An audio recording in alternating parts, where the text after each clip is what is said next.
Hey creative friends, welcome to my channel and welcome to my kitchen. And in this video, because I'm super interested in doing a lot more dehydrating like I used to do, I've already got some things on the dehydrator, and in my last video I realized I talked a little bit about the fans, but I want to show you the different types of dehydrators, what to look for to make sure you have a quality one. And dehydrators can be very inexpensive all the way to very incredibly expensive, and mine kind of range from cheaper to about midline. I don't go over a couple $100, which is what this one, well, I think this one might like $250, but it was on sale. I watched for a sale and I got it for like $1.99. But anyway, I want to show you the different types of dehydrators and what to look for them in them, because that way when you're dehydrating something, or when you're getting into dehydrating, if you haven't been, at least it'll give you an idea of what to look for, so that the product that you make is going to be quality and you won't waste your money. So this one is a standard kind, and you can see these sometimes they can be much more expensive. This is a Cabela's brand, and I got this. I think they don't make this one anymore, but they make some similar ones. So this is your basic kind of drawer trays, and this has 10 trays. You can get them sometimes where they only have like 2 or 3 or 4 trays, all the way up to like larger. You can get great big ones that like for jerky making and stuff, but this is just basically a standard. They have the drawers, and you put the food on there, you slide them in here, and you can get little screens so that your food doesn't fall through. But the point I want to show you is this back here. I don't know if you can see, but back there is where the fan and the heat comes from. So if I pull these out, I think you can even see the fan. Let me see if you can see. Yeah, so see, there's the heat and the fan back there. So you can see how that heat is circulated from the front. Now, you don't have to rotate these trays as much, but if you have something that's going to be, longer, you could take the center ones out and kind of move them from the center to the top and kind of shift things in if you see that the center things are drying out quicker than the other things.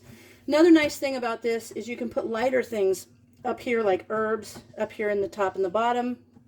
Nice thing too is it usually has some sort of a piece on the bottom to catch crumbs, which I need to wipe that off. But anyway, it's got a piece on the bottom to catch crumbs, so that if you're dehydrating things and the drips or crumbs fall on there, it works out great. So that is this type of dehydrator. And this is my preferred style when I'm just dehydrating basic things. I think I got a net in there. This one I love because when you close the door, I'm going to turn this on. I'm going to show you how quiet it is. On the top, this one has your control back here. So it's got your little guide, it's got your control, and it's got the button to turn it on. And I'm going to turn it on and let you hear. You're going to have to listen because these things are quiet. Listen to this. That's it.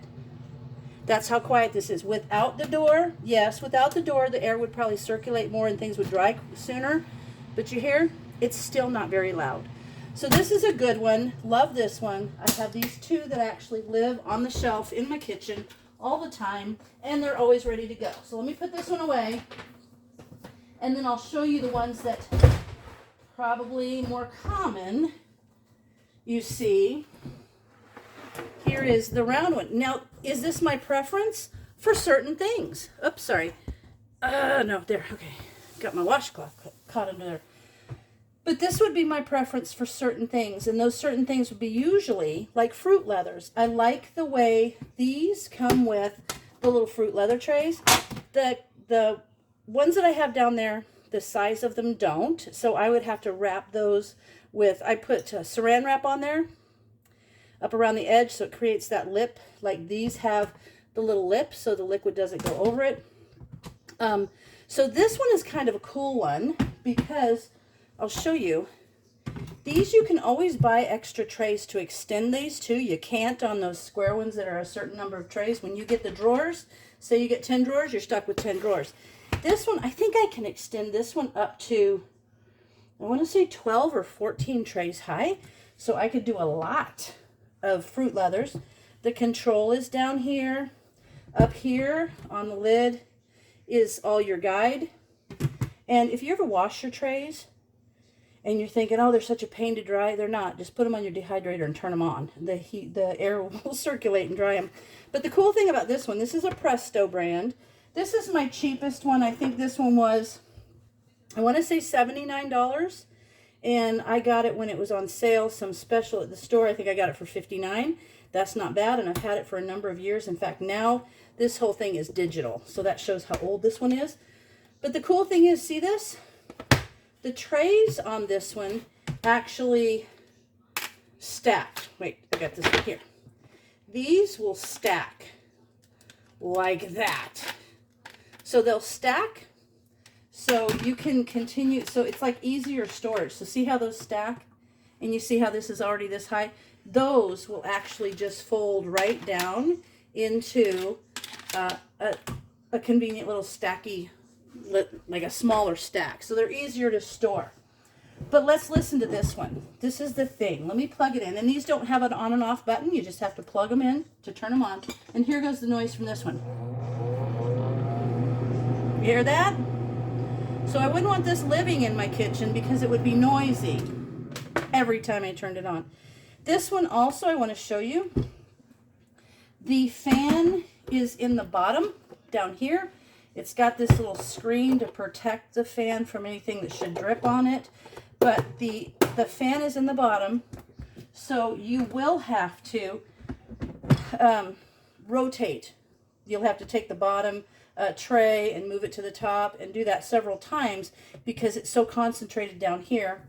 Another thing you want to look for when you're looking for a dehydrator that's like this, you want to make sure, obviously, it's going to have kind of a mesh area where you put your food. But see how it has these channels, like a little ladder of channels around the outside? You got to have that because the air, see this hole? The air comes up through that hole and it hits the lid and it's forced back down through those channels. So it comes up through here, back down through these channels, and that keeps your air circulating so that your food will dry out properly. So that's the second one. This is my cheapest. The one I just showed you was my most expensive one. And here is the last one that I have. Super common, this Presto one and this Nesco. This is a Nesco American Harvest. It's just like, it's round, obviously. Has the same thing. It's got the trays for these. I need to dry them. So these are all washed and ready to go. But you can see on this also the little spaces are a little bit tighter on this. It's got that center hole for the air to come up. And then you can see how it's got the little edge where the air is going to circulate back down. And on this one, the lid is heavy because there's your fan. There's your heater and your fan. It's in the top. So still, you're going to have to rotate your trays. And this one, your temperature guide is on the top. And you have your information there. It says like herbs and seeds are 95 degrees. Nuts and seeds 105, crafts 115, fruits and vegetables 135, meats, fish, and jerky is 160. So that's a little bit different, the guidelines on these, because the big square ones give you more of a range. So I feel there's a reason for that. If you know what that reason is, let me know. But this one is also not quiet. I'll plug it in so that you can hear it. And now, and always, you know, so hear that? That's not as bad. So this is kind of mid noise. So there's this one's the loudest. This one also will stack, so it's more convenient to store. This one is not as loud as that one, but it's certainly not as quiet as my drawer ones. This one too can have a bunch of trays that will stack on it to make it even taller, and I think I can put that one up to 12 or 14. So that's what you look for in dehydrators. Make sure you have a fan. Make sure it's built so that the air can circulate. Make sure you take it from a brand that is trustworthy. And when you see these things that don't have a fan, if they don't have a fan, I'm serious. It's like putting a screen on the top of a light shade and letting the heat from the bulb just try to dehydrate your food. It is not going to work. And dehydrating is different than freeze drying. I do not have a freeze dryer. I know people that do, but I just love dehydrating, and I love my dehydrating things. And so I'm excited to show you guys right now. I've got those pizza bites going, and I'll put that video up next. But for now, just make sure you got some great equipment to do some dehydration, and we're going to have some fun with that. Thanks for watching, and I'll see you in the next video. Hey guys, I forgot to tell you something kind of important. So one of the things I want to tell you is, of all the features that you can have in a dehydrator, you always want to make sure, obviously I kind of talked about your temperature, and it'll always tell you the guide. But what you don't need is a timer.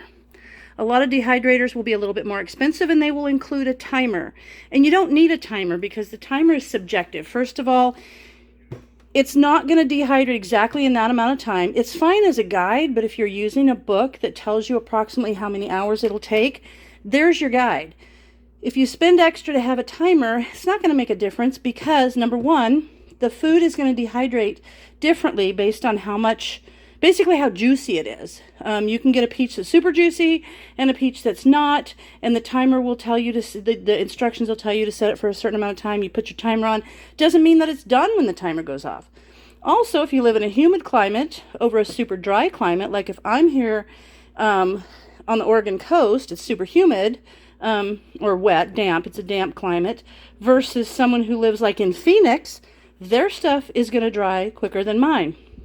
So if you have an opportunity to get a dehydrator with a timer or one without a timer that's a little cheaper, get the without a timer one and save the money and put it into like more trays or more of the little fruit leather trays or something that you can actually get benefit from. So that's the only thing I wanted to add on. And as usual, thanks for watching, and I'll see you in the next video.